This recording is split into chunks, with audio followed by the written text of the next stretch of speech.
Hello everybody, how are you all. So ये third video है occupational safety code का। And इससे पहले मैं 2 वीडियोस ऑलरेडी बना चुकी हूँ। अगर आप लोगों ने वो वीडियोस नहीं देखे हैं, डिस्क्रिप्शन बॉक्स में उसका लिंक है, आप जाके वहाँ से देख सकते हैं। और इस वीडियो में चैप्टर 5 ऑनवर्ड्स में आपको इस चैप्टर 5 ऑनवर्ड्स जो भी प्रोविजंस हैं, इंपॉर्टेंट प्रोविजंस, वो आपको समझाने की कोशिश करूँगी। एंड आई होप आपको वो चीज़ें समझ में आएँ। जो कोई भी मेरी ये वीडियो फर्स्ट टाइम देख रहा है, आप पूरी वीडियो देखिएगा। अगर आपको वीडियो पसंद आती है, do subscribe to my channel और बेल आइकन को प्रेस करना ना भूलिएगा, ताकि जब भी मैं न्यू वीडियो अपलोड करूँगी आपको सबसे पहले अपडेट मिलेगी। So let get started with chapter 5, health, safety and working conditions. Section 23, responsibility of employer for maintaining health, safety and working conditions.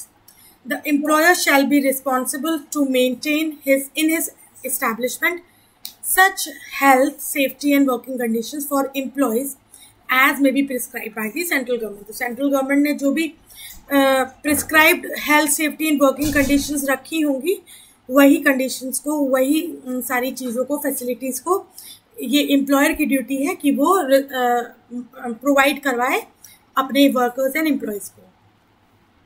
The central government may prescribe for providing all or any of the following matters in the establishment or class of establishment. अब कौन कौन से matters हैं जो health, safety and working condition से related है, जो कि central government prescribe करेगी, वो हम आगे बढ़ते हैं.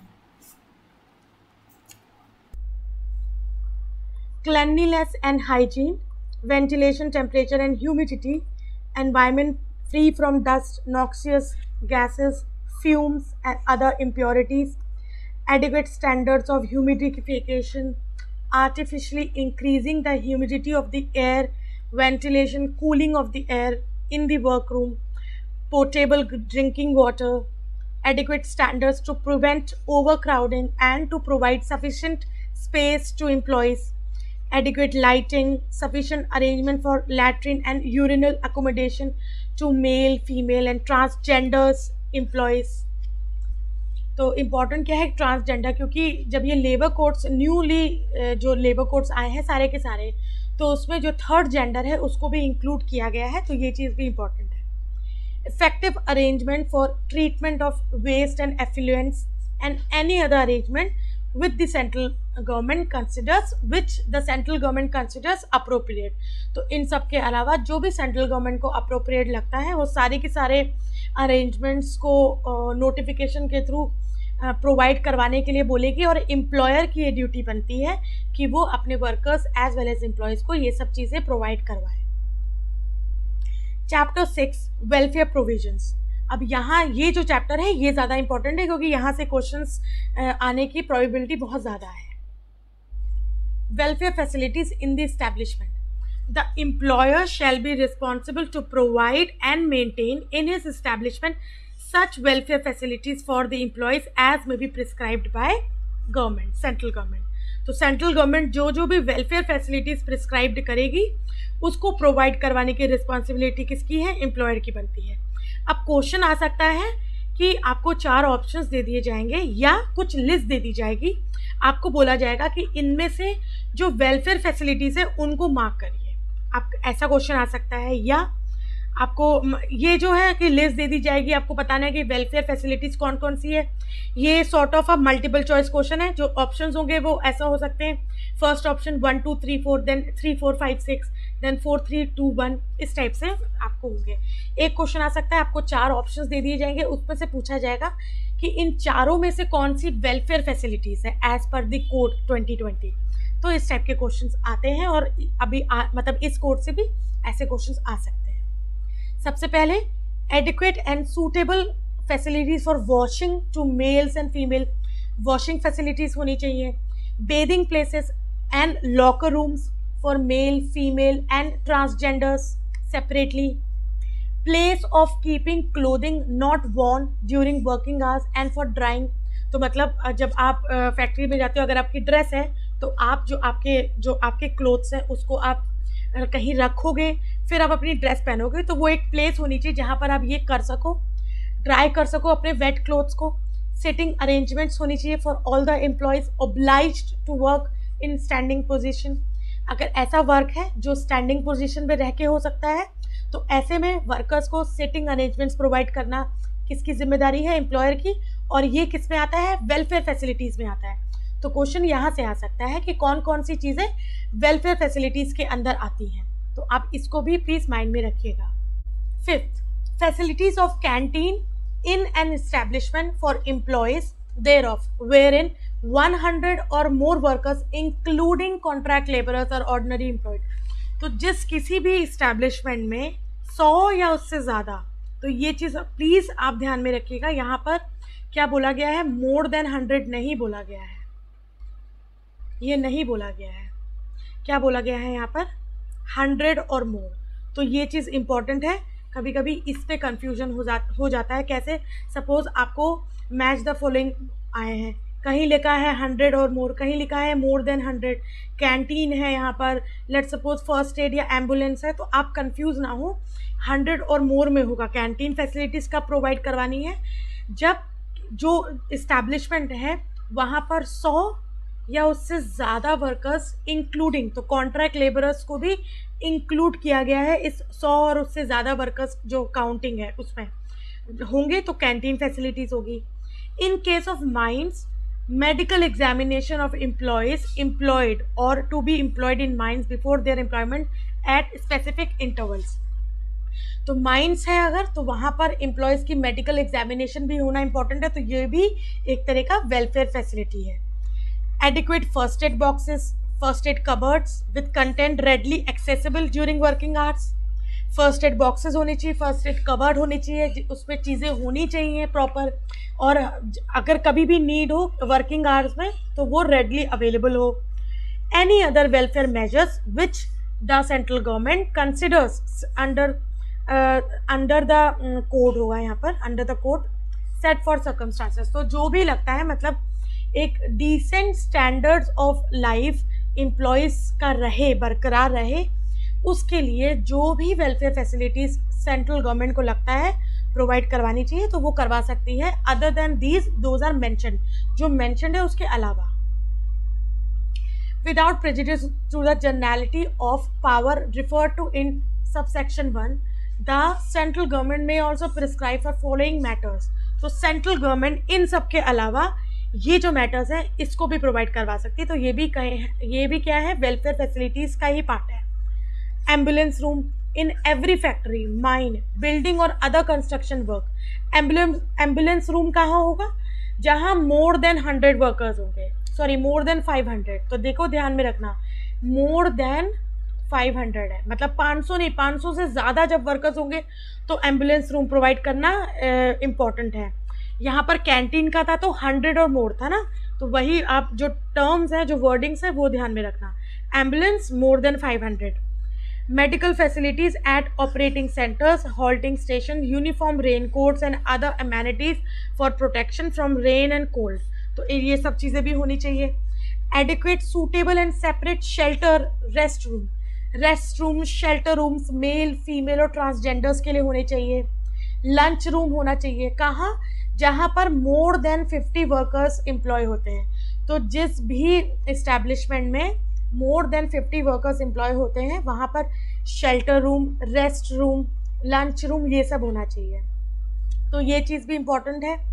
And in motor transport undertaking where in employees is required to halt at night.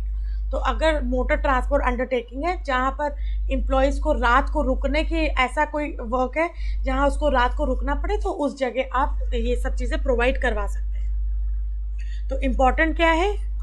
Shelters, rest room, lunch room, कहाँ? जहाँ 50 या उससे ज़्यादा वर्कर्स हैं, सॉरी 50 नहीं, मोर देन 50। तो मतलब 50 में नहीं होगा, 51 वर्कर्स होंगे तो आप ये प्रोवाइड करवाओगे। The appointment of welfare officer in every factory, mine or plantation wherein 250 or more workers are employed। तो वेलफेयर जो ऑफिसर है वो कहाँ पर नियुक्त किया जाएगा? जहाँ पर 250 या उससे ज़्यादा लोग काम करते हैं, वहाँ पर एक वेलफेयर ऑफिसर का होना बहुत ज़रूरी है। For providing by the employer temporary living accommodation free of charges and within the work site as near to it as may be possible to all the building workers employed by him and for casual removal and demolition of such temporary living accommodation. जो building workers हैं उनके लिए temporary accommodation provide करवाना important है, employer को करना चाहिए. जो भी कंस्ट्रक्शन वर्क चल रहा है वहाँ से जितना नज़दीक हो सके वहाँ पर, और ऐसा होना चाहिए जो टाइम टू टाइम डिमोलिश भी हो सके और अच्छे से रेडी भी हो जाए बाद में. Temporary living accommodation and for returning by the employer the possession of any land obtained by him for such purpose. तो इस पर्पस के लिए कोई लैंड अगर उसको obtain करिए तो उसको म्यूनिसिपल बोर्ड को लौटाने की भी जिम्मेदारी किसकी है? एम्प्लॉयर की. For payment by the principal employer the expenses incurred on providing the accommodation to the contractor where building and other construction work is done through contractor. तो पेमेंट अगर है तो इन सब का जो मैटर है, मतलब पेमेंट से रिलेटेड जो भी प्रोविजंस है, जो भी लैंड चाहिए ताकि टेम्परेरी एक घर बन सके जहाँ पर बिल्डिंग और कंस्ट्रक्शन वर्कर्स रह सकें, तो ये सब चीज़ों का जो मैटर है, इन सब चीज़ों से रिलेटेड प्रोविजंस का कौन प्रोविजंस को प्रोवाइड करवाएगा? सेंट्रल गवर्नमेंट मैटर को पूरा देखेगी. And any other matter which may be prescribed. The central government may make rule to provide for the facility of creche having suitable rooms for the use of children under the age of 6 for the employees as suitable location and distance either separately or along with common facility establishment wherein more than 50 workers are employed. तो जहाँ पर more than 50 workers employ होंगे तो वहाँ पर एक crash facility का होना ज़रूरी है. अब वो क्रैश फैसिलिटी जो बाकी की फैसिलिटीज़ हैं आपके प्रीमाइसेस में, फैक्ट्री में, उसके साथ भी हो सकती है और अदर्स अलग से भी हो सकती हैं. लेकिन इम्पॉर्टेंट क्या है? क्रैश फैसिलिटी होनी चाहिए. कहाँ होनी चाहिए? जहाँ पर 50 से ज़्यादा वर्कर्स काम करते हैं. और किसके लिए? जहाँ पर जो चिल्ड्रन हैं, जिन वर्कर्स के children under the age of 6 है, तो 6 साल से कम उम्र के बच्चों के लिए क्रैश फैसिलिटी प्रोवाइड करवाना इम्पॉर्टेंट है. सेंट्रल गवर्नमेंट ऐसा रूल उसको अलाउड है कि वो रूल बनाएगी, मतलब ये उसकी पावर है. और इम्पॉर्टेंट क्या है कि 50 वर्कर्स, 50 नहीं सॉरी, मोर देन 50 वर्कर्स होने चाहिए. तो अगर आपको याद होगा तो जैसे फैक्ट्री एक्ट्स में जो क्रैश का था वो मोर देन 30 वर्कर्स और मोर का था, तो यहाँ पर ये थोड़ा सा चेंज हुआ है, मोर देन 50 वर्कर्स का है. तो प्लीज़ इसको भी ध्यान में रखना. जो भी नंबर्स वगैरह जैसे कैंटीन है, एम्बुलेंस है, वेलफेयर ऑफिसर है, लंच रूम, रेस्ट रूम, इन सब के जो नंबर्स वगैरह है इसको अच्छे से याद रखिएगा, क्योंकि यहाँ से प्रोबेबिलिटी ज़्यादा है कि क्वेश्चंस आ सकते हैं. कैसे भी क्वेश्चंस आ सकते हैं, डायरेक्ट क्वेश्चन आ सकता है, मैच द फॉलोइंग्स आ सकते हैं. Provided that an establishment can arrange a common creche facility of the central government, state government and municipality or private entity or provide by non, तो establishment चाहे तो एक central government, state government या municipality के through जो common crash avail करवाते हैं वो लोग वो फैसिलिटी भी ले सकती है, रादर देन अपना खुद का एक क्रैश खोलने की बजाय वो जो गवर्नमेंट है उनके थ्रू जो कॉमन क्रैशेस होते हैं वो भी ले सकती है. उस मतलब अपने जो एम्प्लॉयज़ हैं उनके बच्चों को वहाँ पर भी फैसिलिटीज़ प्रोवाइड करवा सकती है एक establishment. Chapter 7 hours of work and annual leave with wages. Section 25 daily and weekly working hours, leave etcetera. No worker shall be allowed to work or required to work in any establishment or class of establishment for more than 8 hours a day. तो मतलब 8 घंटे से ज़्यादा काम नहीं कर सकते एक दिन में. The period of work of a worker shall be so arranged that inclusive of his rest interval, the period shall not be spread over for more than 12 hours. तो पीरियड ऑफ जो वर्क है वो कुछ इस तरह का होना चाहिए कि एक दिन में रेस्ट इंटरवल के साथ अगर आप मतलब काउंट करो तो जो स्प्रेड ओवर का टाइम पीरियड होता है इंक्लूडिंग जो रेस्ट इंटरवल है तो एक दिन में 12 घंटे से ज़्यादा का नहीं होना चाहिए. तो क्वेश्चन क्या आ सकता है, एक दिन में जो नॉर्मल वर्किंग आवर है a day for a day कितना होगा, तो 8 आवर्स. स्प्रेड ओवर कितना है नॉर्मल वर्किंग आवर्स में, हम स्पेशल प्रोविजंस वगैरह की बात नहीं कर रहे हैं, यहाँ पर हम नॉर्मल वर्किंग आवर्स की बात कर रहे हैं. तो नॉर्मल वर्किंग आवर्स में स्प्रेड ओवर कितना है 12 hours a day. Spread over है 12 आवर्स अ डे.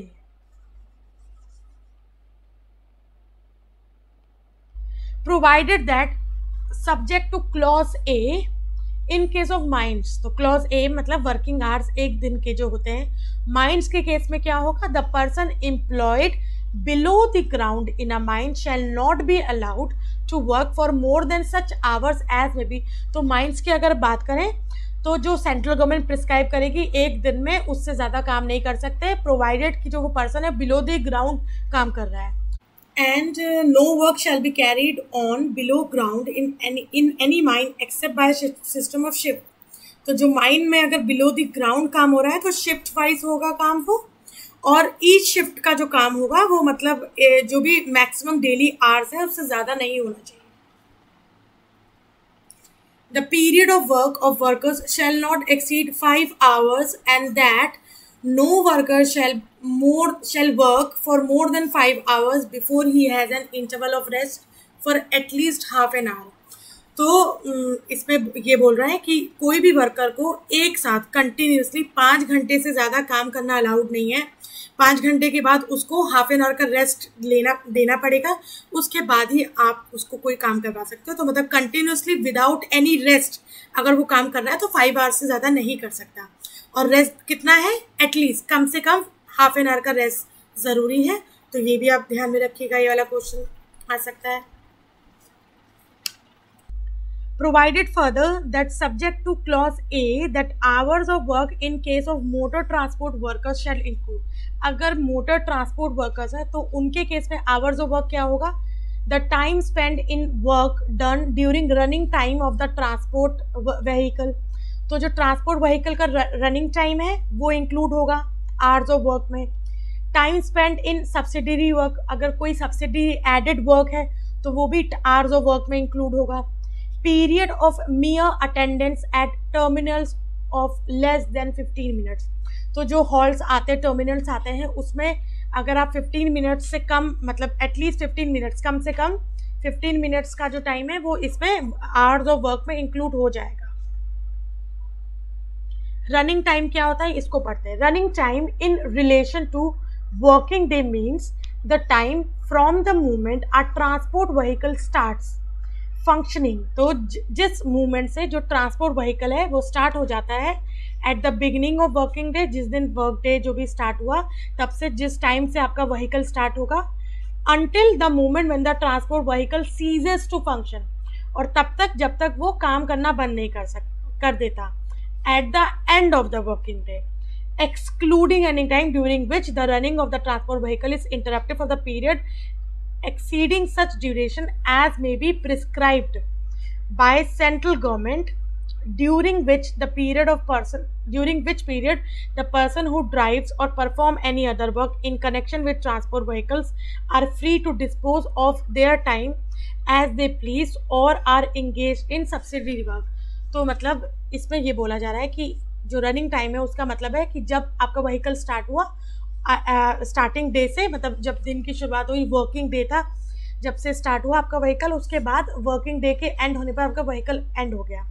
तो बीच में अगर कोई हॉल्ट है या कोई सब्सिडरी वर्क है उसके लिए अगर आपका व्हीकल इंटरप्ट होता है, सॉरी जो रनिंग टाइम है वो रुक, आपका जो व्हीकल है वो रुक भी रहा है तो भी वो रनिंग टाइम में इंक्लूड होगा। सब्सिडरी वर्क क्या होता है, it means the work in connection with transport vehicle, it includes passenger और its load which is done outside the running time of the transport vehicle, including in particular the work in connection with accounts, paying of cash, signing of registers, handover of service sheets, the checking of tickets and other similar works, taking over and garaging of the transport vehicles। तो ये सब काम को हम subsidiary work में include करेंगे। तो question ऐसा आ नहीं सकता, लेकिन हाँ मतलब यू नेवर नो, इससे में भी सब्सिडरी वर्क की डेफिनेशन आपसे पूछी जा सकती है। आपको दे दिया जाएगा वहाँ पर एक पूरा पैराग्राफ या आपको पॉइंट्स में दे दिया जाएगा, आपसे पूछा जाएगा इनमें से कौन सा पॉइंट गलत है with regard to subsidiary work. तो आपसे इस टाइप से क्वेश्चन पूछे जा सकते हैं। Third, travelling. So subsidiary work जो है वो यहाँ पर भी कंटिन्यू हो रहा है।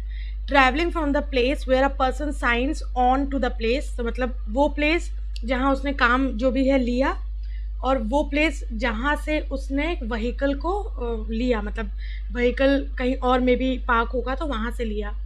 where he takes over the transport vehicle and from the place where he leaves the transport vehicle to the place where he signs off.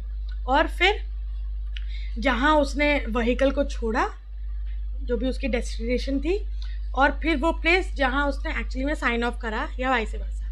तो ये सब, ये जो पूरा टाइम है कि मे बी अपने घर जहाँ जो भी उसने काम लिया जहाँ से, उसके बाद वो गया, व्हीकल उसने उठाया, फिर अपनी डेस्टिनेशन पे निकला, फिर उसने वो व्हीकल कहीं छोड़ा, फिर अपना जो भी उसका कहीं और मे बी कहीं जाना होगा, कोई ऑफिस होगा, वहाँ उसने साइन ऑफ करा। तो ये जो टाइम है जब उसने एक पर्टिकुलर पॉइंट से व्हीकल को लिया, फिर व्हीकल को छोड़ के उस पर्टिकुलर पॉइंट तक गया, तो वो भी एक सब्सिडरी वर्क का ही हिस्सा है। Work in connection to with the upkeep, तो ट्रांसपोर्ट व्हीकल की रिपेयरिंग वगैरह का जो टाइम पीरियड होता है वो, loading and unloading of transport vehicle, उसमें अगर कुछ सामान जाना है तो वो अनलोडिंग एंड लोडिंग का जो टाइम पीरियड होता है वो भी क्या है, सब्सिडरी वर्क है। The hour of work for working journalist, working journalist के लिए आवर ऑफ वर्क क्या है, shall subject to maximum of 144 hours of work, 144 hours of work during any period of 4 consecutive week. तो 4 लगातार जो weeks है उस वीक में 144 घंटे का जो काम होता है, and a period of not less than 24 consecutive hours of rest during any period of 7 consecutive days. तो जो नॉर्मल जो वर्किंग आवर है वो कैसे काउंट होंगे वर्किंग जर्नलिस्ट के लिए, जो 4 कॉन्जिक्यूटिव वीक्स हैं, उन 4 कॉन्जिक्यूटिव वीक्स में 144 आवर्स ऑफ वर्क और पूरे एक दिन का, और जो एक हफ्ते का टाइम पीरियड होता है 7 कॉन्जिक्यूटिव डेज जो होते हैं, उन 7 कॉन्जिक्यूटिव डेज में एक दिन का, पूरे एक दिन का 24 आवर्स का रेस्ट पीरियड। तो वर्किंग आवर्स कितना और 24 आवर्स का रेस्ट पीरियड एक पूरे दिन का। तो ये प्लीज़ ध्यान में रखना, ये किसका है, वर्किंग जर्नलिस्ट का। Normal working day for working journalist, the normal work, the number of hours which shall constitute a normal working day for working journalists exclusive of the time for meals। तो मतलब जो meals का time होता है, जब वो meals ले रहे होते हैं, वो टाइम को हटा के नॉर्मल वर्किंग आवर्स क्या होंगे एक दिन के वर्किंग जर्नलिस्ट के लिए, shall exceed 6 hours per day, and in the case of, shall not होगा यहाँ पर, shall not exceed 6 hours per day, and in the case of a day shift, and in a case of, तो 6 मतलब अगर दिन की shift है तो 6 आवर्स, एक दिन में 6 आवर्स क्या माने जाएंगे वर्किंग जर्नलिस्ट के लिए, नॉर्मल वर्किंग आवर्स माने जाएंगे। हमने इससे पहले पढ़ा था नॉर्मल जो बाकी के लोगों के लिए 8 आवर्स है, लेकिन वर्किंग जर्नलिस्ट के लिए 6 आवर्स है अगर वो दिन की शिफ्ट है, और 5 आवर्स अगर वो रात की शिफ्ट है। And no working journalist shall be ordinarily be required और allowed to work for longer than the time of hours consecutive, और 6 और 5 घंटे के अलावा इनको टाइम करना, इनको वर्क करना अलाउड नहीं होगा। Interval of rest for working journalist, working journalist के लिए इंटरवल ऑफ रेस्ट क्या होगा, subject to such arrangement as may be arrived at between newspaper establishment and working journalists employed in that establishment। तो जो newspaper company है जिसके लिए वो पर्टिकुलर जर्नलिस्ट काम कर रहा है, उन दोनों के बीच में अगर कोई अग्रीमेंट हुआ है तो बात अलग है, otherwise the period of work for working journalist shall B so fixed that no working journalist shall B allowed to work for more than 4 hours in the case of day shift and 3 hours in the case of night shift before he had an interval of rest। in case of day shift 1 hour का and night shift half an hour। तो जो rest interval है वो कितना होगा, मतलब दिन की अगर शिफ्ट है, डे शिफ्ट है, तो उसको लगातार 4 घंटे काम करना है और फिर 1 घंटे का रेस्ट इंटरवल, और अगर रात की शिफ्ट है तो लगातार 3 घंटे काम करना है और उसके बाद उसको आधे घंटे का रेस्ट इंटरवल। तो डे शिफ्ट में 1 घंटे का रेस्ट इंटरवल, और रेस्ट इंटरवल से पहले वो केवल 4 घंटे ही काम कर सकता है, उसके बाद उसको 1 घंटे का रेस्ट इंटरवल लेना ही पड़ेगा। एंड अगर नाइट शिफ्ट कर रहा है तो 3 घंटे लगातार काम करने के बाद उसको आधे घंटे का रेस्ट इंटरवल। और ये हम किसकी बात कर रहे हैं, वर्किंग जर्नलिस्ट की। Compensation for over time work, when a working journalist work for more than 6 hours on any day in case of a day shift। अगर जो भी उसका टाइम पीरियड है, डे शिफ्ट का 6 आवर्स का टाइम पीरियड अगर उससे ज़्यादा काम करता है और नाइट शिफ्ट में 5.5 आवर्स से ज़्यादा काम करता है, तो यहाँ पर मतलब 5.5 घंटे का है। नॉर्मल वर्किंग आवर दिन का अगर शिफ्ट है तो 6 आवर्स है, नाइट की अगर शिफ्ट है तो 5.5 घंटे का उसका टाइम पीरियड है। तो अगर डे शिफ्ट में 6 घंटे से ज़्यादा काम कर रहा है, नाइट शिफ्ट में 5.5 घंटे से ज़्यादा काम कर रहा है, तो उसको कॉम्पनसेशन कैसा मिलेगा? He shall in respect of that overtime work. तो ओवर टाइम वर्क के लिए उसको कॉम्पनसेट किया जाएगा in the form of hours of rest equal in number of the hours for which he has work. तो जितने भी time period का उसने ओवर टाइम करा है उतने टाइम पीरियड का उसको रेस्ट इंटरवल मिल जाएगा, तो वो कॉम्पनसेट हो जाएगा ओवर टाइम का। Conditions governing night shift. No working journalist shall be employed on night shift continuously for more than 1 week at a time or for more than work week in any period of 14 days. तो किसी भी working journalist को लगातार 14 दिन तक आप लगातार 14 days तक क्या कर सकते हो? नाइट शिफ्ट में नहीं रख सकते हो। ठीक है, मतलब इसमें लिखा है कि एक बार में आप कम से कम लगातार आपको 1 हफ्ते के लिए तो रख सकते हो, लेकिन इन टोटल 14 दिन से ज़्यादा नहीं कर सकते। तो फॉर मोर देन 1 वीक नहीं कर सकते आप, और for more than 1 week in any period of 14 days. तो सॉरी, हाँ, इसका मतलब ये हुआ, एक सेकेंड रुक जाइए।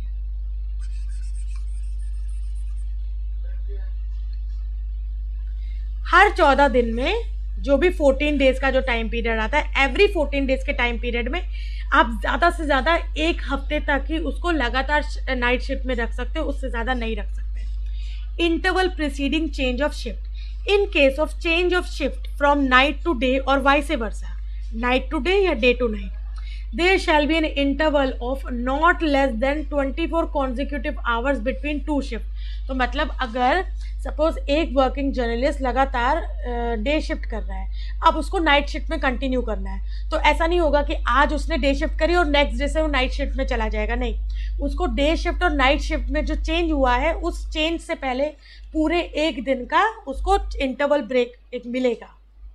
In case from 1 day shift to another day or from 1 night shift to another night, there shall be an interval of not less than 12।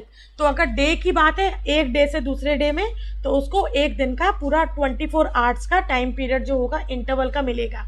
मतलब 2 शिफ्ट से पहले, सपोज एक दिन उसने काम करा फिर नेक्स्ट डे काम कर रहा है, तो उस दोनों से पहले उसको एटलीस्ट 24 आवर्स का ब्रेक मिलेगा एज पर दिस प्रोविजन। और मतलब जो चेंज ऑफ शिफ्ट होती है उसकी हम बात कर रहे हैं। और अगर नाइट की बात है तो 12 कॉन्जिक्यूटिव आवर्स का टाइम पीरियड मिलेगा।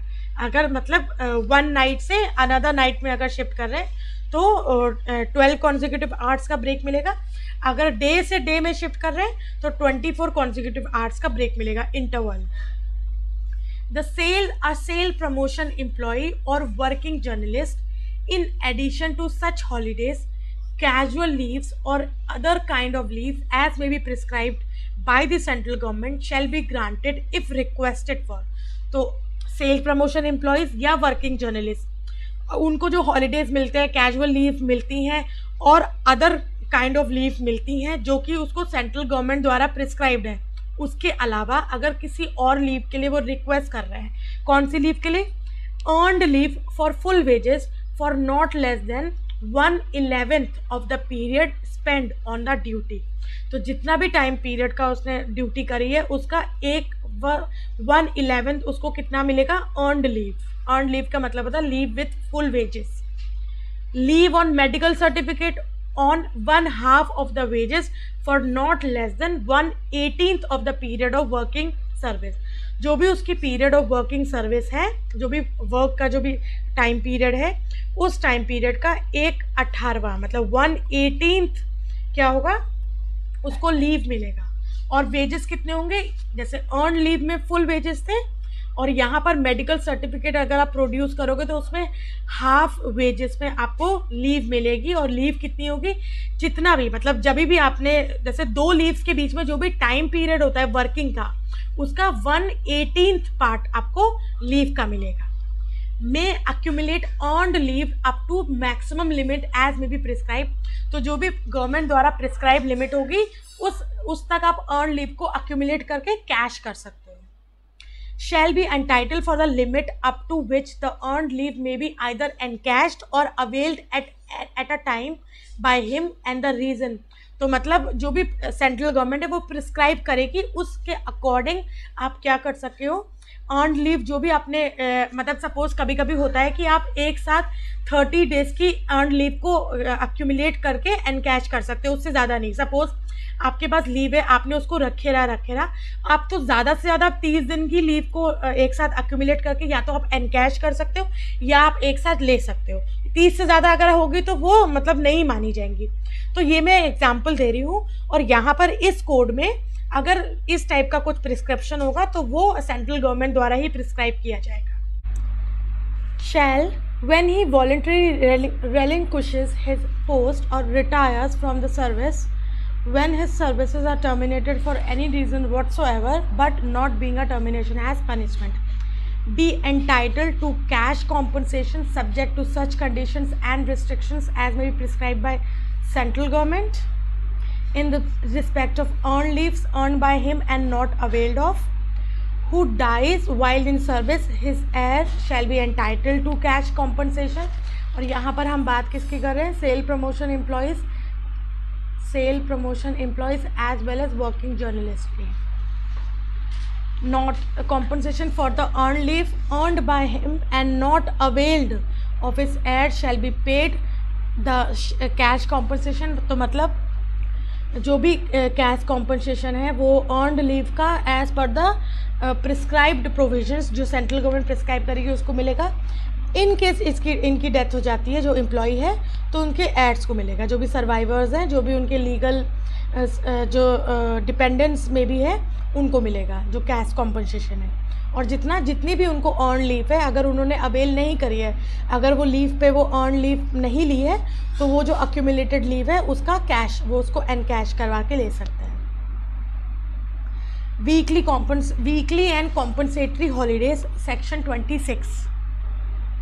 No worker shall be allowed to work in an establishment for more than 6 days a week. तो एक वीक में 6 दिन उसको काम करना है, उससे ज़्यादा नहीं कर सकता. क्योंकि अगर 7 डेज़ का पूरा वीक है तो उसमें 1 फुल डे का उसको हॉलीडे मिलता है, जो कि मतलब क्या कहते हैं उनको वैसे भी उनका जो राइट है हॉलीडे का वो होता है. तो 6 दिन से ज़्यादा वो काम नहीं कर सकता एक वीक में. Provided that in motor transport undertaking, an employer may, in order to prevent any dislocation of a motor transport service, require a worker to work on any day of weekly holiday and which is not a holiday so arranged that the worker does not work for more than 10 days consecutively without a holiday. तो अगर worker जो transport workers है उनकी बात करी जाए कि उनके काम में कोई इंटरप्शन ना है, अगर उनको कंटिन्यू काम करना पड़ रहा है, वो हॉलीडे जो बीच में एक हफ्ते में एक आता है अगर वो नहीं ले रहे हैं तो फिर भी उन एम्प्लॉयज़ के लिए ऐसा नहीं होना चाहिए कि वो लगातार 10 दिन तक काम कर रहे हैं और मतलब वो मैक्सिमम विदाउट अ हॉलीडे पूरे एक दिन का हॉलीडे लिए बगैर वो मैक्सिमम 10 डेज़ ही काम कर सकते हैं कॉन्जिक्यूटिवली. और उसके बाद उनको एनी हाउ एक दिन का हॉलीडे लेना ही पड़ेगा, अवेल करवाना ही पड़ेगा. तो अगर मोटर ट्रांसपोर्ट अंडरटेकिंग्स की बात करें तो वहाँ पर भी जो 6 दिन का जो टाइम पीरियड है कि एक वो मैक्सिमम 6 डेज़ एक वीक में काम कर सकता है, उससे ज़्यादा नहीं कर सकता. ये नहीं लगेगा, थोड़े से चेंजेस हो जाएंगे, लेकिन चेंजेस होने के बावजूद लगातार वो 10 दिन से ज़्यादा तब भी काम नहीं कर सकता. उसको हॉलीडे पूरे होल डे 1 होल डे का हॉलीडे लेना पड़ेगा आफ्टर 10 डेज़. अगर काम की रिक्वायरमेंट ऐसी है कि वो स्टॉप नहीं कर सकता तो 10 दिन तक मैक्सिमम वो वर्क कर सकता है, उसके बाद एक दिन का उसको हॉलीडे लेना ही पड़ेगा. The appropriate government may by notification exempt such workers as it think fits from the provision of subsection 1. तो अप्रोप्रिएट गवर्नमेंट सबसेक्शन 1 के प्रोविजन से किसी भी वर्कर को एग्जेम्प्ट कर सकती है जिसको उसको लगता है कि करना चाहिए.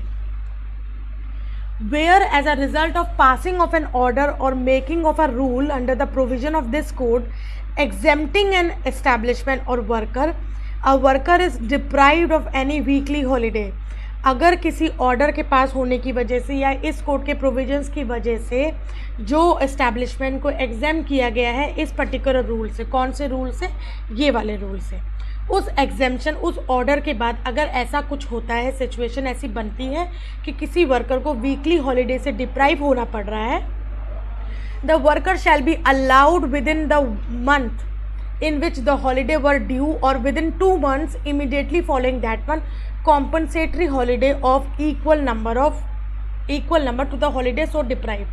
तो अगर जितने भी दिन का डिप्राइव्ड हुआ है हॉलीडे एक महीने में, उसी मतलब जिस महीने में डिप्राइव हुआ है उसी महीने में विद इन दैट मंथ, या अगर उस मंथ पे पॉसिबल नहीं है तो उसके नेक्स्ट मंथ, नेक्स्ट 2 मंथ के अंदर उसको जितना भी हॉलीडे, जितना भी जो हॉलीडे का पार्ट डिप्राइव हुआ है, नहीं ले सका है वो वर्कर, उसको 2 महीने के अंदर अंदर देना पड़ेगा कॉम्पनसेशन। कॉम्पनसेशन कितना होगा? जितने भी दिन का हॉलीडे डिप्राइव हुआ है उस दिन के इक्वल अमाउंट का कॉम्पनसेशन उसको देना पड़ेगा। और कॉम्पनसेशन देने का टाइम पीरियड क्या है? जिस महीने उसका हॉलीडे डिप्राइव हुआ है या तो उस महीने, और अगर पॉसिबल नहीं है तो नेक्स्ट 2 मंथ्स इमीडिएटली, उस महीने के तुरंत बाद जो 2 मंथ्स का टाइम पीरियड है उस 2 मंथ्स के अंदर अंदर। आई होप आपको ये चीज़ समझ में आ गई होगी। कभी कभी इससे क्वेश्चन आ जाता है तो इसको भी प्लीज़ ध्यान में रखिएगा। फ्रेंड्स, मैं जो चीज़ें पॉइंट आउट कर रही हूँ आपको कि इसको ध्यान में रखिएगा, इसको ध्यान में रखिएगा, आप उसको प्लीज़ लिख लीजिएगा उसको, क्योंकि उससे क्वेश्चंस बहुत हाई पॉसिबिलिटी है कि बन सकता है। Number of holidays in a year for sale promotion employees or working journalists. A working journalist or a sale promotion employee shall be entitled to 10 holidays in calendar year. तो एक पूरे calendar year में उनको 10 holiday entitle होंगे। किनको? Sale promotion employees और working journalist. Compensation holidays for sale promotion employees और working journalist.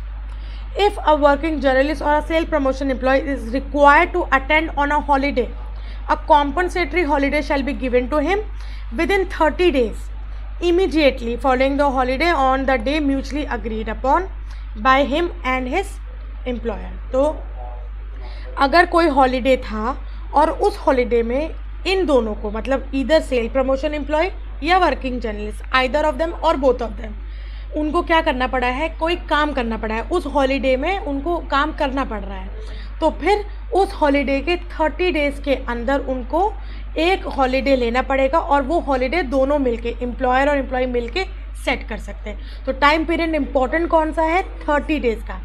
जिस दिन उसका हॉलीडे था और जिस दिन उसको उस हॉलीडे में काम करना पड़ा, उसको डिप्राइव करा गया वो हॉलीडे, उस दिन से 30 दिन के अंदर ही उसको नेक्स्ट कॉम्पनसेटरी हॉलीडे मिलना चाहिए। और वो हॉलीडे कौन से दिन कब होना चाहिए? 30 डेज़ के अंदर अंदर। वो कौन डिसाइड करेगा? मतलब एम्प्लॉयर एंड द वर्कर दोनों मिलके। Compensatory holidays accept in the case of workers engaged in any work which for a technical reason must be carried on continuously throughout the day. The compensatory holiday to be allowed under subsection 3 of section 26 of the code shall be so spaced that not more than 2 compensatory holiday are given in 1 week.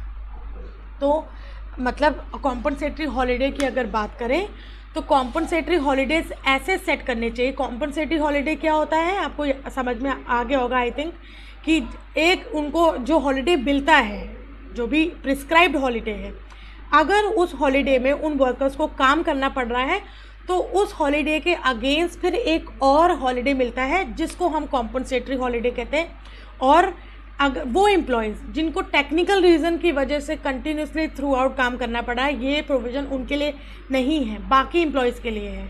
तो compensatory holidays ऐसे set नहीं करने चाहिए कि एक week में ही 2 holidays मिल रहे हैं आपको। तो प्रॉपर स्पेस्ड होनी चाहिए कि मतलब एक वीक में अगर मिल भी रहे हैं तो मैक्सिमम 2 हॉलीडेज़ मिल सकते हैं कॉम्पनसेटरी हॉलीडे, उसके अलावा तीसरा नहीं मिल सकता। तो ये प्लीज़ आप ध्यान में रखिएगा, इससे क्वेश्चन आ सकता है। The manager of the establishment shall display on और before the end of the month in which the holiday are lost a notice in respect of workers allowed compensatory holiday during the following month and of the days thereof at the place at which the notice of the period of work prescribed is displayed. Any subsequent change in the notice in respect of compensatory holiday shall be made not less than 3 days in advance of that holiday. तो पहले तो अगर holiday deprive हुआ है और compensatory holiday मिलना है तो उसके बारे में पूरी जानकारी एक प्रॉपरली डिस्प्ले होनी चाहिए. जहाँ पर ऑलरेडी हॉलीडेज़ की जानकारी होती है वहीं पर आपको कॉम्पनसेटरी हॉलीडेज़ के लिए भी नोटिस आपको देना पड़ेगा, वहाँ पर लगाना पड़ेगा. एंड अगर उन कॉम्पनसेटरी हॉलीडेज़ में भी कोई चेंजेस होते हैं कि सपोज़ हमने ये सेट करा है पर्टिकुलर डे, लेकिन यहाँ इस दिन नहीं दे सकते विद फॉर एनी रीज़न, कोई भी रीज़न हो सकता है, तो हम दूसरे दिन ले रहे हैं. तो अगर ऐसा कोई चेंज है तो जिस दिन आपको कॉम्पनसेटरी हॉलीडे मिलना है उस दिन से 3 दिन पहले आपको वो चेंज करना, इन्फॉर्म करना पड़ेगा, नोटिस देना पड़ेगा प्रॉपर. तो मतलब जैसे आज सपोज़ लेट से मंडे है, मंडे को आपको एक कॉम्पनसेटरी हॉलीडे मिलना था, तो आपको मंडे से पहले संडे, सैटरडे एंड फ्राइडे, तो मतलब थर्सडे तक आपको प्रॉपर नोटिस डिस्प्ले करना पड़ेगा कि ऐसे चेंज हो रहा है आपको कॉम्पनसेटरी हॉलीडे. तो जो टाइम पीरियड क्या है 3 दिन का, इसको ध्यान में रखना, इससे क्वेश्चन आ सकता है. Any compensatory holiday or holidays to which the worker is entitled shall be given to him before he is discharged or dismissed and shall not be reckoned as a part of any period of notice required to be given.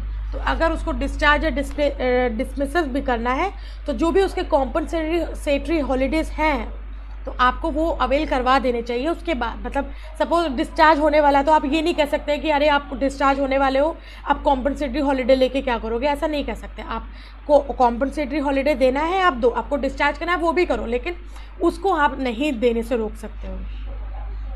Extra wages for over time. Section 27. They shall be paid at the rate of twice the rate of wages in respect of overtime where the worker works in establishment or class of establishment for more than such hours in a day or in a week as may be prescribed by appropriate government. और मतलब जो भी government ने prescribed time है कि एक दिन में आपको इतने घंटे काम करना है, एक वीक में आपको इतने घंटे काम करना है, अगर उससे ज़्यादा आप काम कर रहे हो तो आपका ओवर टाइम हो गया. तो ओवर टाइम के लिए वेजेस भी मिलते हैं. कितने मिलते हैं? जो भी आपको नॉर्मल वेजेस मिलते हैं उसका दुगना. सपोज लेट से आपको जो वेज मिल रहे हैं 100 रुपीज़ पर डे मिल रहा है, तो ओवर टाइम के लिए आपको 200 पर डे मिलेंगे. मतलब उस टाइप से 200 के हिसाब से आपको ओवर टाइम का वेज मिलेगा. Provided that the worker shall be required to work overtime by the employer subject to the consent of such worker for such. तो मतलब आप ज़बरदस्ती ओवर टाइम नहीं करवा सकते, उसकी कंसेंट भी बहुत ज़रूरी है. In pursuance of this section, where in establishment a worker work for more than 8 hours in any day or for more than 48 hours in any week, as the case may be, he shall be respect of such overtime work shall be entitled wages at the rate of twice of his ordinary. तो जो time period है ordinary, जो जैसे 8 घंटे से ज़्यादा करा तो ओवर टाइम समझ लो. 48 आवर्स, एक हफ्ते में 48 आवर्स से ज़्यादा करा तो वो ओवर टाइम. ओवर टाइम कैसे मिल रहा है आपको? जो नॉर्मल वेजेस मिलते हैं उसका ट्वाइस. तो ये कभी कभी क्वेश्चन आ जाता है ओवर टाइम वेजेस कितने होंगे, तो इसको ध्यान रखना. इन calculating over time on any day a fraction of an hour between 15 to 30 minutes shall be counted as 30 minutes. तो मतलब अगर पूरा घंटा है सपोज तो 15 से 30 मिनट का जो टाइम पीरियड होता है 15 मिनट से 30 मिनट्स का है. अगर सपोज 1 घंटा लेट से ओवर टाइम उसने करा है 1 घंटा 17 मिनट, तो वो 17 मिनट नहीं माना जाएगा, आधा पूरा 1.5 घंटा मतलब 30 मिनट्स पूरे माने जाएंगे. 17 को आप, क्योंकि 15 से 30 के बीच का टाइम पीरियड 30 ही माना जाएगा, तो यहाँ ये बोल रहा है. And in case of for more than 30 minutes it shall be rounded and shall be counted as 1 hour. और अगर 30 मिनट से ज़्यादा है, सपोज 1 घंटा 40 मिनट है, तो वो 2 घंटे पूरा माना जाएगा. तो ऐसे ओवर टाइम कैलकुलेट होगा. In calculating wages or earning in the case of a worker paid by month, the daily wages shall be 1/26 of monthly wages, and in case of any other worker it shall be daily wages or earning as the case may be. तो monthly अगर wages हैं तो जो daily wages होंगे वो 126, मतलब जो भी वेजेस है बाय 26 होगा आपका. जो कैलकुलेशन होगा 26 से होगा, मतलब 30 नहीं होगा आपका. तो 4 डेज़ का जो संडेज है उसको हटा के कैलकुलेट करते हैं. The spread over for the workers shall exceed 12 hours in any day under the following works and circumstances in work dock, works, mines and buildings or other construction, namely urgent repair, work in nature or preparatory complementary work, work which is necessarily so intermittent that the interval during which they do not work on duty ordinarily amount to more than the interval of less rest, work which for technical reason must be carried on continuously, engaged in making or supplying articles for prime necessity, engaged in process which cannot be carried on except during fixed season, engaged in process which cannot be carried except at time dependent on natural forces, engaged in engine rooms, boilers, engaged in process or on account of breakdown, engaged in loading, unloading of railway wagons, exceptional press of work, engaged in any work which is notified by central government, provided no worker shall be allowed to work overtime exceeding 125 hours in a quarter of a year. तो इसमें बोल रहे हैं कि ये जो हमने अभी पढ़े ये सारी चीज़ें, इसमें जो स्प्रेड ओवर है वो 12 घंटे से ज़्यादा का हो सकता है. हमने पढ़ा था जो नॉर्मल स्प्रेड ओवर टाइम है वो 12 आवर्स होना चाहिए, मतलब इंक्लूडिंग रेस्ट इंटरवल. एक दिन में रेस्ट इंटरवल को इंक्लूड करने के बाद भी 12 घंटे से आप ज़्यादा काम नहीं कर सकते. वो करोगे तो वो ओवर टाइम होगा. लेकिन ये जो कुछ स्पेशल केसेस हैं इनमें अगर आप काम करते हो तो 12 आवर्स से ज़्यादा का स्प्रेड ओवर हो सकता है. एंड इसमें ये भी बोल रहे हैं कि एक वर्कर को एक क्वार्टर में आप मैक्सिमम कितना ओवर टाइम करवा सकते हो, केवल 125 आवर्स ही, उससे ज़्यादा नहीं करवा सकते हो. आई थिंक आपको ये चीज़ समझ में आ गई होगी और ये वाला प्लीज़ ध्यान में रखना, इससे क्वेश्चन आ सकता है. Night shift, where a worker in an establishment work on a shift which extend beyond midnight for the purpose of section 26, a weekly holiday for a whole day shall mean in this case of 24 hours consecutive hours beginning. अब night shift का मतलब होता है जो midnight के बाद तक continue कर रही है उसको हम नाइट शिफ्ट बोलेंगे. तो अगर किसी वर्कर ने नाइट शिफ्ट करी है तो उसकी जब भी नाइट शिफ्ट ख़त्म होती है उस दिन से, लेट सपोज सुबह 7 बजे ख़त्म होती है तो 7 बजे से अगले दिन 7 बजे तक का जो 24 आवर्स का जो टाइम पीरियड होता है उसको क्या होगा, ब्रेक मिलेगा. ठीक है, मतलब जो नाइट शिफ्ट के बाद का जो टाइम पीरियड होता है उसमें ब्रेक मिलेगा पूरे एक दिन का. तो अगली अगर नाइट शिफ्ट करनी है तो 2 नाइट शिफ्ट के बीच में आपको पूरा एक 24 आवर्स का जो टाइम पीरियड है उसको एज अ ब्रेक लेना पड़ेगा. The following day for him shall be deemed to be the period of 24 hours beginning when such shift ends and the hours he has worked after. No working journalist shall be employed on a night shift continuously for more than 1 week at a time or for more than 1 week in any period of 14 days. ये मैंने आपको पहले भी बताया है कि मतलब एक हफ्ते में आप मैक्सिमम नाइट शिफ्ट कितने एक साथ केवल एक हफ्ते ही कर सकते हो, 7 दिन या 14 दिन का जो टाइम पीरियड होता है उसमें आप केवल एक हफ्ते ही नाइट शिफ्ट कर सकते हो, उसके साथ ज़्यादा नहीं कर सकते. और ये किसके लिए है, वर्किंग जर्नलिस्ट के लिए. Restrictions on double employment in factory और mine. No worker shall be required और allowed to work in a factory और mine if he has been already working in any other similar establishment within the preceding 12 hours. ठीक है, तो मतलब इसका हुआ कि आप ऐसा नहीं हो लास्ट 12 आवर्स में अगर वो सिमिलर एम्प्लॉयमेंट में काम कर चुका है तो फिर वो दोबारा से मतलब डबल शिफ्ट नहीं कर सकता. एक दिन में वो एक ही घंटे का मतलब एक ही जगह काम से कर सकता है. ये नहीं है कि लेट सपोज हमने बोला है कि आप मैक्सिमम 8 आवर्स काम करवा सकते हो एक जगह, तो इसका मतलब ये नहीं है कि 8 घंटे अपने एक इस्टेब्लिशमेंट में काम कर लिया फिर आप कहीं और चले गए आपने वहाँ पर 8 घंटे काम कर लिया. नहीं, आपको एक दिन में एक ही जगह काम करना पड़ेगा और एम्प्लॉयर आपको एम्प्लॉय भी नहीं कर सकता, उसको भी पेनल्टी पड़ेगी. तो ये डबल एम्प्लॉयमेंट रिस्ट्रिक्टेड है. फैक्ट्रीज एंड माइंस में ऐसा होता है इसलिए यहाँ पर प्रोहिबिशन है. Notice of period of work there shall be displayed and correctly maintain in every establishment. Notice of work showing clearly every day the period during which workers may be required to work. तो मतलब इसका हुआ कि एक notice of work अच्छे से display होना चाहिए, जहाँ पर एम्प्लॉयर ने जिस वर्कर से जिस टाइम करवाना है वो पूरी डिटेल्स होनी चाहिए। शिफ्ट्स कितनी होगी, कब से स्टार्ट होगी, कब से ख़त्म होगी, कौन सा वर्कर कौन सा काम कर रहा है, एंड ऑल ये सारी डिटेल्स आपको उसमें डिस्प्ले करनी पड़ेगी। Any proposed change in the system of work in any establishment which will necessitate a change in the notice shall be intimated to the inspector cum facilitator before the change is made। तो अगर उस notice के जो notice में लिखा है time period, अगर उसके अलावा कोई चेंजेस करने हैं तो आप विदाउट इन्फॉर्मिंग इंस्पेक्टर कम फैसिलिटेटर वो चेंज नहीं कर सकते। आपको पहले इंस्पेक्टर कम फैसिलिटेटर को इन्फॉर्म करना पड़ेगा, फिर आप वो नोटिस को चेंज कर सकते हो और डिफरेंट जो भी आपका टाइम पीरियड है उसको डाल सकते हो। No such change shall be made until 1 week has elapse. तो मतलब जैसे आज नोटिस हमने लगाया तो ये नोटिस 1 हफ्ते तक चलेगा, फिर दोबारा चेंज अगर करना है तो 1 हफ्ते बाद चेंज होगा। तो ये चेंज नोटिस फिर 1 हफ्ते चलेगा, फिर आप चेंज कर सकते हो अगर करना हो। और ये जो चेंज होगा तो मतलब 2 नोटिस के बीच में 1 हफ्ते का गैप होना चाहिए, और जो भी अगर चेंजेस हैं उसको पहले आपको इन्फॉर्म करना पड़ेगा फैसिलिटेटर को, इंस्पेक्टर कम फैसिलिटेटर को, और फिर आप चेंज कर सकते हो। Annual leave with wages etcetera, section 32।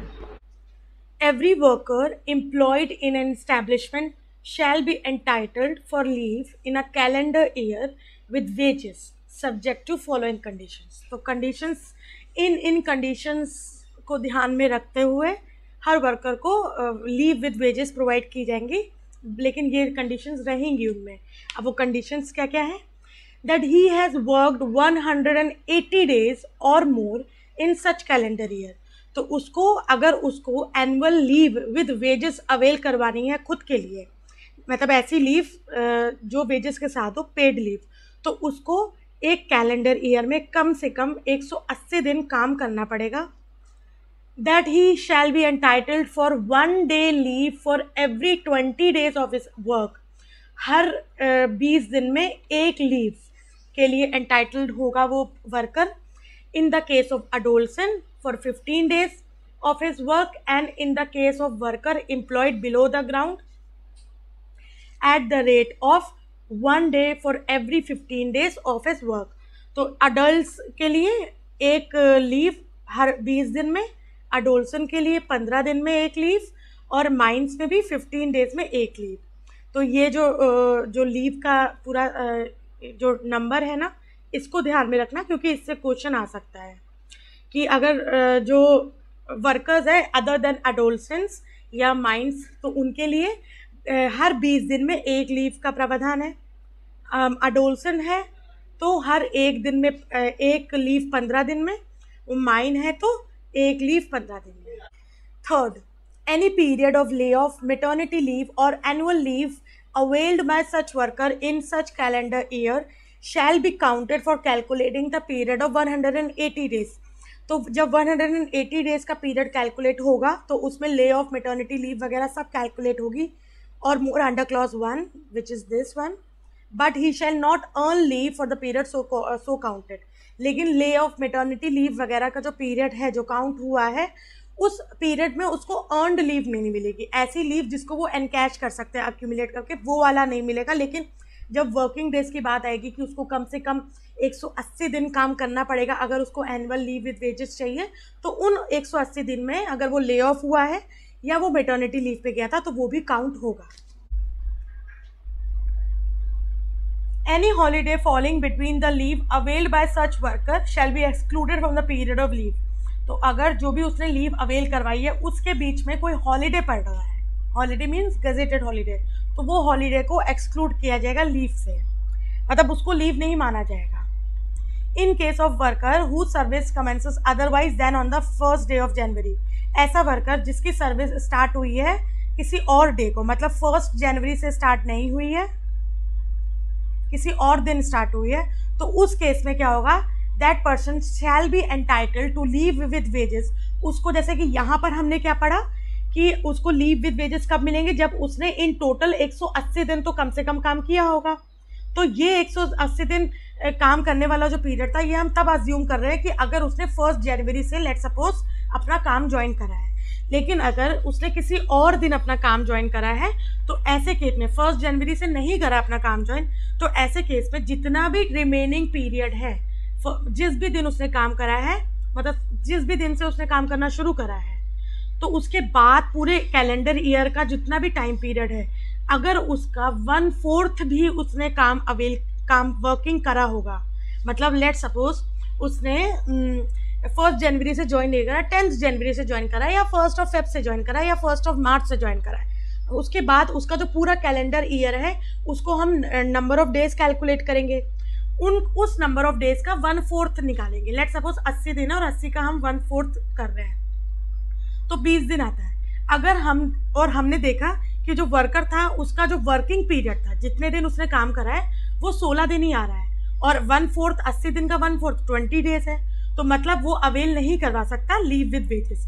लेकिन अगर उसका जो टाइम पीरियड है, जितने भी दिन उसने काम करा है, वो आ रहा है लेट से 30 डेज, जो कि 20 दिन से ज़्यादा है, तो वो क्या कर सकता है, अवेल करवा सकता है, या 20 भी दिन आएगा तो भी अवेल करवा देगा।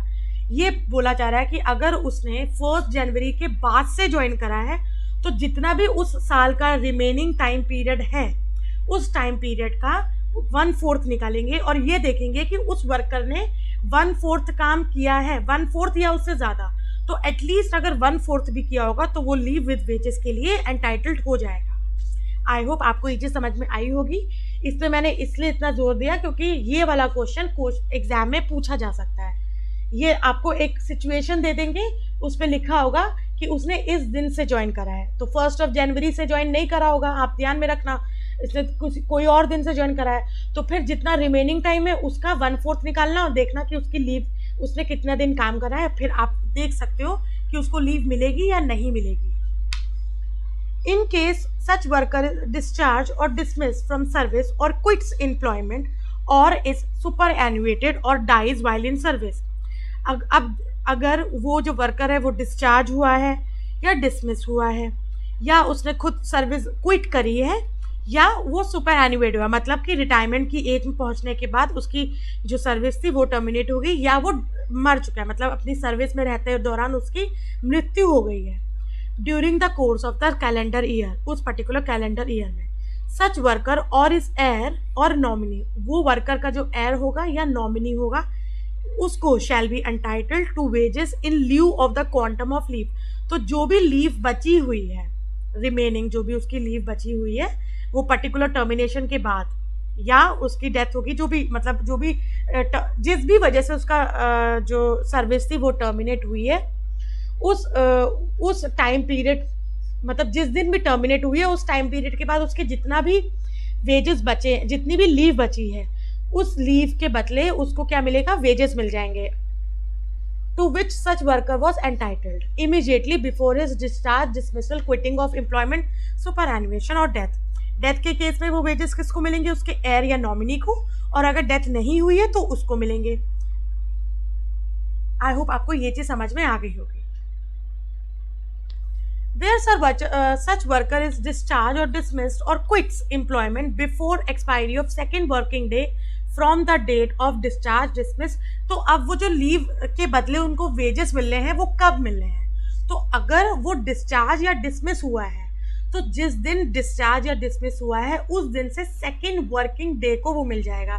सपोज वो 1 को डिस्चार्ज हुआ है, किसी भी मंथ की 1 तारीख को डिस्चार्ज हुआ है, तो 1 के बाद लेट से 2 संडे था, ठीक है, तो 3 मंडे हो गया, 4 ट्यूसडे हो गया, तो उसको 3 या 4 को मिलेंगे, संडे को नहीं मिलेंगे क्योंकि संडे वर्किंग डे में कैलकुलेट नहीं होगा। यहाँ पर हम देख रहे हैं, यहाँ पर लिखा है सेकेंड वर्किंग डे, तो इस चीज़ को प्लीज़ ध्यान में रखना। इस क्वेश्चन यहाँ से आ सकता है कि उसको जो अगर उसकी जो ड्यूटी है, उसकी जो जॉब है वो टर्मिनेट हुई है ड्यू टू डिस्चार्ज और डिसमिसल, ऐसे केस में उसको जो लीव जो रिमेनिंग लीव है उसके बदले जो वेजेस उसको मिल रहे हैं वो कब मिलेंगे, तो कब मिलेंगे, बिफोर द एक्सपायरी ऑफ जो दूसरा वर्किंग डे है उसके खत्म होने से पहले। Where such worker is superannuated और डाइज वाइल इन सर्विस, अब उसकी जो टर्मिनेशन हुआ है वो कैसे हुआ है, या तो उसकी मृत्यु हो गई है, डेथ हो गई है, या उसका जो एज था जॉब का वो कंप्लीट होके, रिटायरमेंट वाली एज कंप्लीट होके तब टर्मिनेट हुआ है, तो ऐसे केस में उसको कब मिलेंगे वो वेजेस लीव के बदले, before the expiry of 2 months from the date of such superannuation और डेथ। तो जिस दिन डेथ हुई या सुपर एन्युएट हुआ उस दिन से 2 महीने के अंदर अंदर। डिसमिसल और डिस्चार्ज में 2 दिन सेकेंड मतलब जो 2 वर्किंग डेज होंगे उस से पहले पहले। अब वर्किंग डेज में ये ध्यान में रखना कि सपोज आज अगर वो डिसमिस या डिस्चार्ज हुआ है, फिर उसके बाद संडे पड़ गया या कोई गजेटेड हॉलीडे है, तो वो संडे गजेटेड हॉलीडे को हम वर्किंग डे नहीं मानेंगे उसके बाद। तो ऐसे में आपको ना एक सिचुएशन दे दी जाएगी कभी एग्जाम में, आपको ये पूरा एक सिचुएशन दे देंगे क्वेश्चन के फॉर्म में कि वो इस तारीख को डिस्चार्ज हुआ और इस तारीख को संडे था, इस तारीख को गजेटेड हॉलीडे था, दिवाली की छुट्टी थी, व्हाटसोएवर। अब बताइए कि आप उस जो वर्कर है उसको कौन सी डेट को वेजेस मिलेंगे लीव के बदले, और आपको ऑप्शन दे दिए जाएंगे डेट्स के। वही डेट्स होंगी जो क्वेश्चन में मौजूद है, आपको बताना होगा। तो इस टाइप का क्वेश्चन आ सकता है। If such worker does not in any one calendar year take the whole of the leave allowed to him under this section and the rule made thereunder, then any leave not taken shall be added to the leave to be allowed to him in the succeeding। अगर किसी भी calendar year में उसको जो leave मिलती है उसने वो लीव अवेल नहीं करवाई है तो वो कैरी फॉरवर्ड हो जाएगी जो कमिंग कैलेंडर ईयर है उसमें। The total number of days or leaves that may be carry forward to a succeeding year shall not exceed 30। और टोटल जो भी लीव है जो कैरी फॉरवर्ड होंगी वो केवल 30 हो सकती है, 30 डेज की। लेट सपोज कि उसने 40 डेज की लीव अवेल नहीं करवाई, तो वो अब ये ना समझे कि 40 डेज का जो लीव है वो कैरी फॉरवर्ड हो जाएगी सक्सीडिंग ईयर में, नहीं, 30 डेज की ही लीव मैक्सिमम है जो कैरी फॉरवर्ड हो सकती है। तो इससे क्वेश्चन आ सकता है, इसको ध्यान में रखना। इससे क्वेश्चन आ सकता है, इसको ध्यान में रखना। इससे क्वेश्चन आ सकता है, इसको ध्यान में रखना। Such worker who has applied for leave with wages but has not been given such leave in accordance with this subsection and the rules made thereunder shall be entitled to carry forward the leave refused without any limit। तो अगर उसने leave के लिए application दी थी लेकिन application देने के बाद उसको लीव अवेल नहीं करवाई है तो फिर वो 30 डेज की लिमिट काउंट नहीं होगी। फिर जितनी लीव उसको रिफ्यूज़ करी गई है वो सारी की सारी लीव कैरी फॉरवर्ड होंगी, भली वो 30 हो, 35 हो, 40 हो, कितनी भी हो। वो 30 डेज का जो लीव का जो लिमिट है वो तब कैलकुलेट होगी जब उसने लीव अवेल करवाई ही नहीं। लेकिन जब उसने एप्लीकेशन दी लीव की बट उसको रिफ्यूज़ हो गई है तो ऐसे केस में फिर वो 30 डेज वाला जो लिमिट है वो काउंट नहीं होगी। Without prejudice two clause 4, clause 6, such worker shall be entitled on his demand for encashment of leave at the end of the calendar year।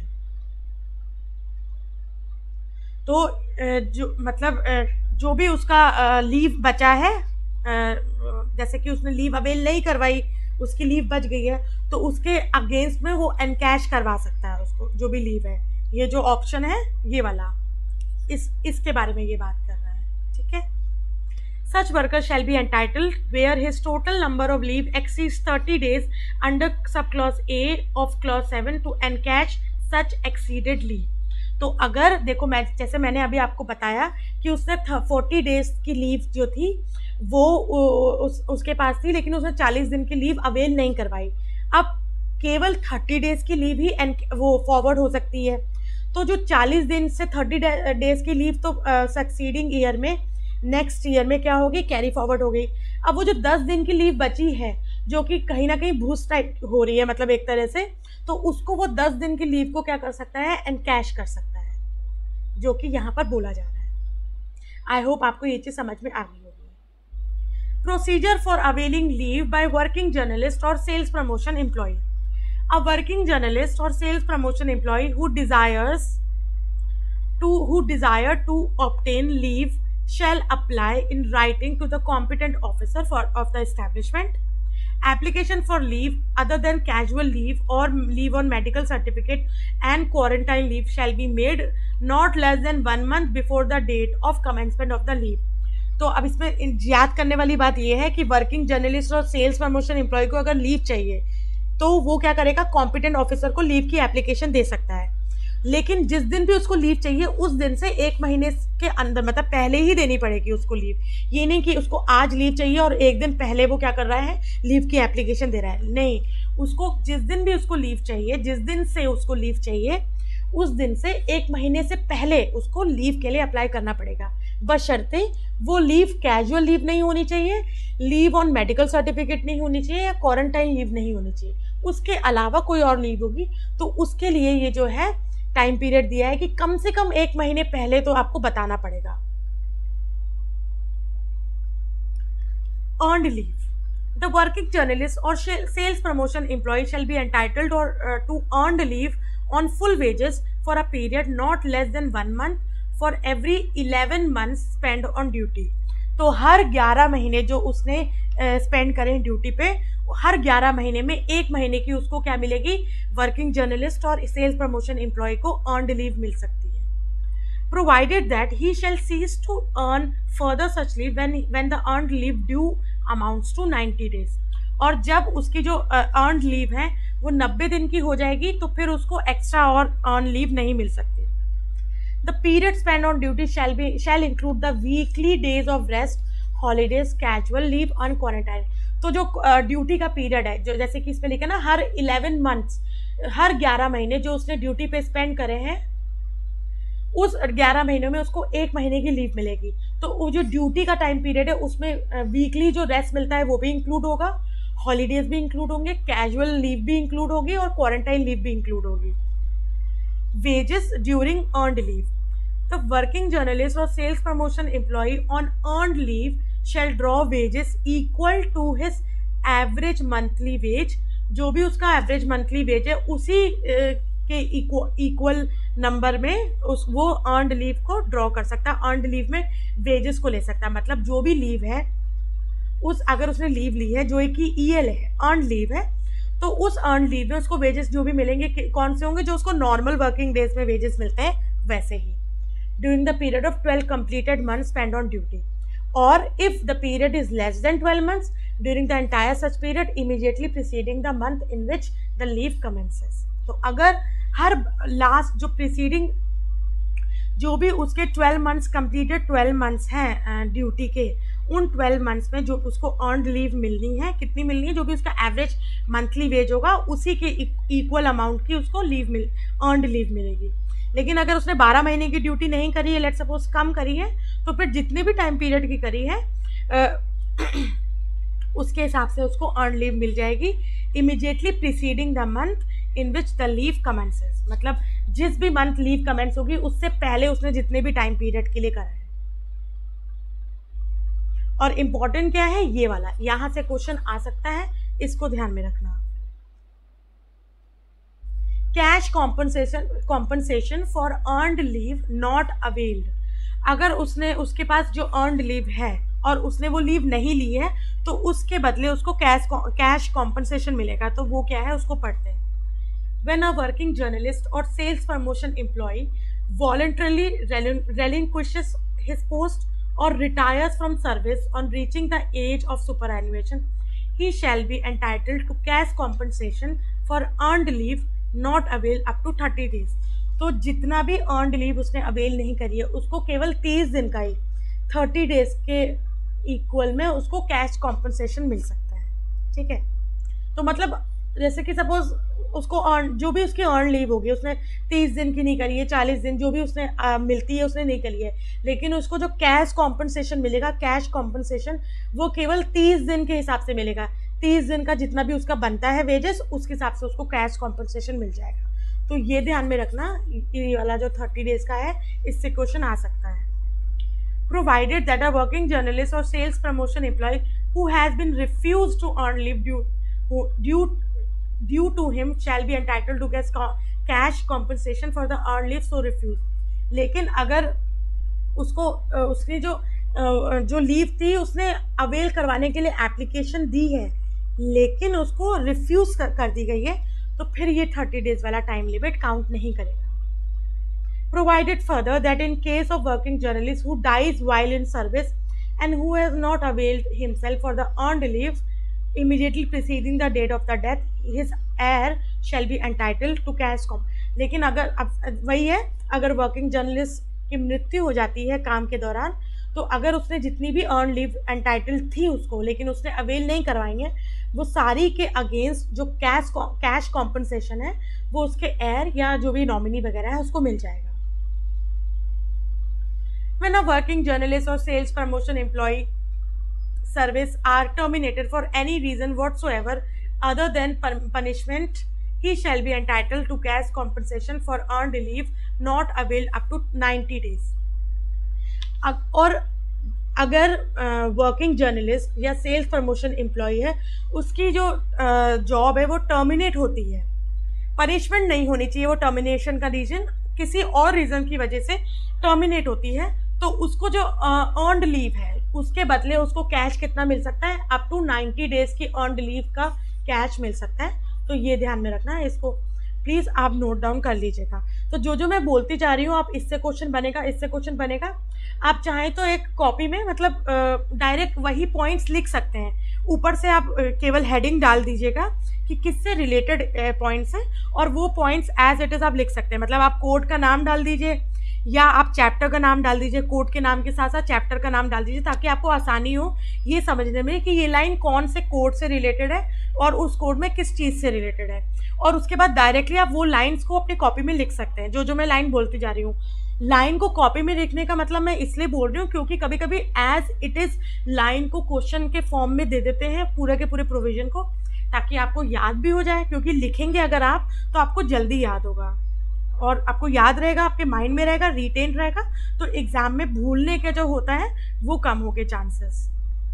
Such cash compensation shall not be less than the amount of wages due to a working journalist or sales promotion employee for a period of leave not availed of the relevant wages being that which would have been payable to him had actually leave. चलो ये ज़्यादा कुछ नहीं है इसमें. Leave on medical certificate.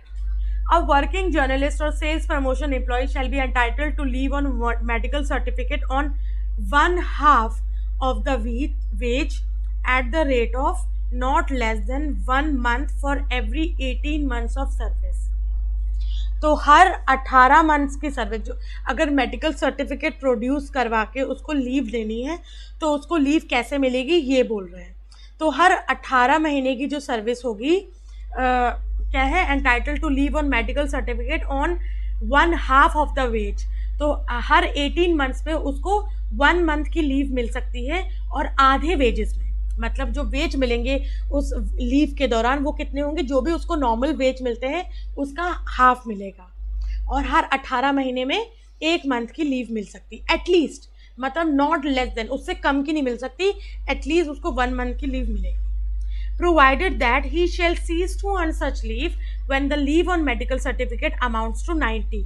और यही चीज़ मतलब जो भी 1 मंथ की जो लीव है वो मैक्सिमम कब तक मिल सकती है, 90 डेज की, उसके बाद नहीं मिलेगी उसको. तो 90 days in total leave on medical certificate मिल सकती है. हर 18 महीने की सर्विस में 1 महीने की लीव मिल सकती है. तो ऐसे उसको लीव कब तक मिलती रहेगी, जब तक वो जो लीव है टोटल 90 डेज की ना हो जाए. Such medical certificate shall be from a medical officer. तो मेडिकल सर्टिफिकेट है तो जाहिर सी बात है वो किस लिए है कि उसको कोई प्रॉब्लम हुई है, उसकी हेल्थ ख़राब है, तो ऐसे में जो मेडिकल ऑफिसर है वो एग्जामिन करेगा, वो बताएगा कि हाँ इसकी हेल्थ ख़राब है, इसको लीव की आवश्यकता है, तो वो सर्टिफिकेट दे देगा और उसी के बेसिस पे उसको क्या मिलेगी, लीव मिल जाएगी. Provided that when a working journalist has proceeded to a place other than his headquarters with the permission of his employer and falls ill, he may produce medical certificate from any registered medical officer. Provided further that the employer, when a qualified medical practitioner is not in service of government, arrange his own expense the medical examination. तो अगर medical practitioner नहीं आ सकता government के हिसाब से, government के through जो आता है, तो ऐसे में एम्प्लॉयर खुद अपने एक्सपेंस पे वो एग्जामिनेशन कंडक्ट करवाएगा. Leave on medical certificate may be taken in continuation with earned leave, provided that the total duration of earned leave and leave of medical certificate taken together shall not exceed 120 days at one time. तो earned leave and medical leave उसको साथ में मिल सकती है, लेकिन maximum limit कितनी होगी, in total ये जो दोनों लीव्स हैं इसको कब तक मिल सकती हैं, 120 डेज की मैक्सिमम. तो ये वाला जो टाइम पीरियड है इसको ध्यान में रखना है, इससे क्वेश्चन आ सकता है। A working journalist or sales promotion employee shall be entitled at his option to convert.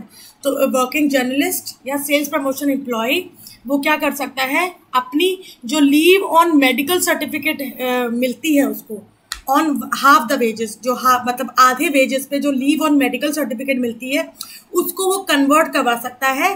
किन वेजेस पे, मतलब जो लीव है जिसमें उसको फुल वेजेस मिलते हैं उस लीव में कन्वर्ट करवा सकता है, लेकिन केवल आधी। मतलब सपोज अगर उसको 10 डेज की लीव मिलती है विथ फुल वेजेस, तो मेडिकल लीव और मेडिकल सर्टिफिकेट को वो 5 डेज की लीव में कन्वर्ट करवा सकता है जो फुल वेजेस की लीव होती है। The ceiling laid down in the provision to sub rule and sub rule 3(1 and 3) on the accumulation and total duration of leave. तो जो भी सीलिंग है अक्यूमुलेशन और टोटल ड्यूरेशन ऑफ लीव की, उसको रिलैक्स किया जा सकता है bye competent officer in case of working journalist or sales promotion employee suffering from lingering illness such as tuberculosis. ऐसे केस में जो लीव्स हैं इन दोनों के लिए वो रिलैक्सेशन हो सकती है, जो लिमिट्स दी गई हैं उसको रिलैक्स किया जा सकता है कॉम्पिटेंट ऑफिसर के द्वारा। Leave on medical certificate or converted leave on medical certificate may be granted to a working journalist at his request, notwithstanding that earned leave is due to him. तो मतलब earn leave due उसको मिलेगी या नहीं मिलेगी, इससे ये नहीं होगा कि उसको लीव ऑन मेडिकल सर्टिफिकेट नहीं मिल सकती या कन्वर्टेड लीव और मेडिकल सर्टिफिकेट नहीं मिल सकती, वो भी मिलेगी अगर उसको चाहिए तो। Quarantine leave on full wages shall be granted by newspaper establishment on certificate of the authorized medical practitioner designated as such under section 42 for a period not exceeding 21 days or in exceptional cases 30 days. तो quarantine leave full wages पे मिल सकती है किसमें, shall be granted by, मतलब newspaper establishment की अगर बात करें तो एक ऑथोराइज मेडिकल प्रैक्टिशनर के सर्टिफिकेट के बाद क्वारंटाइन लीव मिल सकती है। और कौन से कितने टाइम पीरियड के लिए मिलेगी, 21 डेज के लिए इन नॉर्मल सिनेरियो, लेकिन अगर एक्सेप्शनल केसेस हैं तो 30 डेज के लिए मिल सकती है quarantine leave. Any leave necessary for quarantine purpose in excess of that period shall be adjusted against any other leave that may be due to him. तो अगर इस 21 डेज या 30 डेज के बाद भी अगर क्वारंटाइन लीव को हमको एक्सटेंड करना है तो इन क्वारंटाइन लीव के अलावा जो भी वर्किंग जर्नलिस्ट या सेल्स प्रमोशन एम्प्लॉयज़ को लीव मिलती है उस लीव के साथ इन जो एक्सटेंडेड पीरियड है उसको क्या कर सकते हैं, हम एडजस्ट कर सकते हैं। तो क्वारंटाइन लीव का जो ये टाइम पीरियड है कि 21 डेज नॉर्मल सिनेरियो में, अगर एक्सेप्शनल केसेस हैं तो 30 डेज तक एक्सटेंड की जा सकती है, तो वो प्लीज़ ध्यान में रखना। Extra ordinary leave, a working journalist or sales promotion employee who has no leave to his credit may be granted extraordinary leave without wages at the discretion of his newspaper establishment in such working journalist or sales promotion employees. तो अगर working journalist और sales promotion employee ने सारी अपनी जितनी भी leave थी वो अवेल करवा ली हैं, उसके बावजूद उसको लीव चाहिए जिसको हम बोलेंगे एक्स्ट्रा ऑर्डिनरी लीव, तो वो लीव मिलेगी। मतलब न्यूज़पेपर इस्टेब्लिशमेंट के जो एम्प्लॉयर है उससे आप लीव ले सकते हो, बस वो विदाउट वेजेस होगी, विद वेजेस नहीं होगी। Leave not due, a working journalist और sales promotion employee who has no leave to his credit may be granted at the discretion of newspaper establishment in which such wage working journalist is employed, जिसको अभी हमने पढ़ा leave जो extraordinary leave है। Study leave, working journalist sales promotion employee may be granted study leave with or without wages। तो study leave with wages भी मिल सकती है, विदाउट वेजेस भी मिल सकती है। ये किस पे डिपेंड करता है, जिस इस्टेब्लिशमेंट में, न्यूज़पेपर इस्टेब्लिशमेंट में वो वर्क कर रहे हैं उनके एम्प्लॉयर और इनके बीच में जो भी अग्रीमेंट होगा उस पर डिपेंड करता है। Casual leave, a working journalist और sales promotion employee shall be eligible for casual leave at a description of newspaper establishment for 15 days in calendar year. तो एक कैलेंडर ईयर में 15 डेज के लिए कैजुअल लीव मिल सकती है वर्किंग जर्नलिस्ट या सेल्स प्रमोशन एम्प्लॉय को, provided that no more than 5 days casual leave shall be taken at once at a time and shall leave such leave shall not be accompanied with any other. तो casual leave एक बार में 5 दिन लगातार ले सकते हो और कैजुअल लीव को आप किसी और लीव के साथ कंबाइन करके नहीं ले सकते। Casual leave avail during calendar year will not be carry forward, तो कैजुअल लीव को हम कैरी फॉरवर्ड भी नहीं कर सकते सक्सीडिंग ईयर में। तो ये वाला पोर्शन ध्यान में रखना, इससे क्वेश्चन आ सकता है। And this was it for part 3rd। I hope आपको ये वाला पार्ट जो लीव पे बेस्ड था समझ में आ गया होगा। इस वाले पार्ट से काफ़ी सारे क्वेश्चंस आने की प्रोबेबिलिटी है, इसको ढंग से एक बार पढ़ लीजिएगा। अगर आपको कहीं कुछ समझ में नहीं आता है तो एक बार मुझसे पूछ लीजिएगा। आप मेरा टेलीग्राम चैनल भी ज्वाइन कर सकते हैं फॉर जो भी आपकी क्वेरीज वगैरह होती हैं, वहाँ पर मैं कभी कभी जो क्वेश्चंस हैं क्विज फॉर्म में वो भी पोस्ट करती हूँ, तो आप प्लीज़ ज्वाइन करेगा, आपको मतलब उससे हेल्प मिलेगा। एंड नेक्स्ट वीडियो मैं लेके जल्दी आऊँगी। Till then keep learning, stay connected, be safe. Mask पहनना ना भूलिए, पूरी सेफ्टी प्रिकॉशंस रखिए। इस समय बहुत ज़रूरत है कि आप अलर्ट रहें, सेफ रहें। So next video will be soon updated on my YouTube channel. Till then, keep learning and bye bye.